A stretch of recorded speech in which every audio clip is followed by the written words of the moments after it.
இதில் 20 கொஷின் தான் எடுத்திருக்கேன். இந்த 20 கொஷின் என்ன கொடுத்துருக்காங்கன்னு பார்க்கலாமா? 20 கொஷினில் இந்த கிவன் த டயக்ராம் ஒரு டயக்ராம் கொடுத்துருக்காங்க. இந்த டயக்ராமில் ஏடி இஸ் ஏ பைசெக்டார். ஏடிங்கிறது என்னது? ஒரு பைசெக்டார். பைசெக்டார் அப்படிங்கிறது இரு சமவெட்டி, இரு கோண சமவெட்டி. பார்த்துருக்கீங்களா? ஆங்கிள் பைசெக்டார் தியரம் பேஸ் பண்ணி தான் இந்த கொஷின் கேட்டிருக்காங்க. இந்த கொஷினில் வந்து angle A if BD is equal to 4 centimetre, பிடிங்கிறது 4 சென்டிமீட்டர் கொடுத்துட்டாங்க, டிசிங்கிறது 3 சென்டிமீட்டர் கொடுத்துருக்காங்க, ஏபிங்கிறது 6 சென்டிமீட்டர் கொடுத்துருக்காங்க.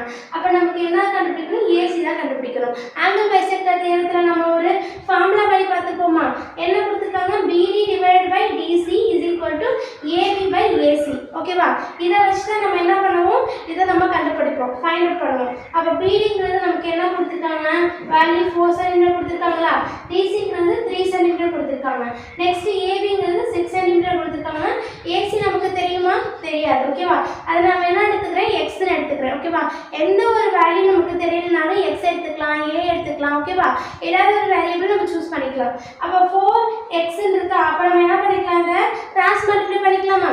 கிராஸ் மல்டிப்ளை பண்ணால் 4x is equal to 6 and 3 and 6 3s are 18. ஓகேவா? x is equal to 18 divided by 4.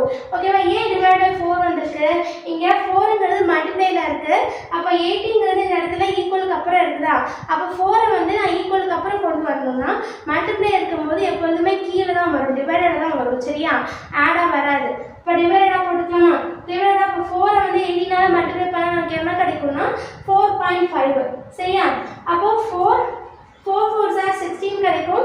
அப்போ 16 மீதி என்ன கிடைக்கும்? எனக்கு 2 கிடைக்கும். அப்போ 5 4s are 20. அப்போ 4.5 தான் ஆன்சர். Thank you for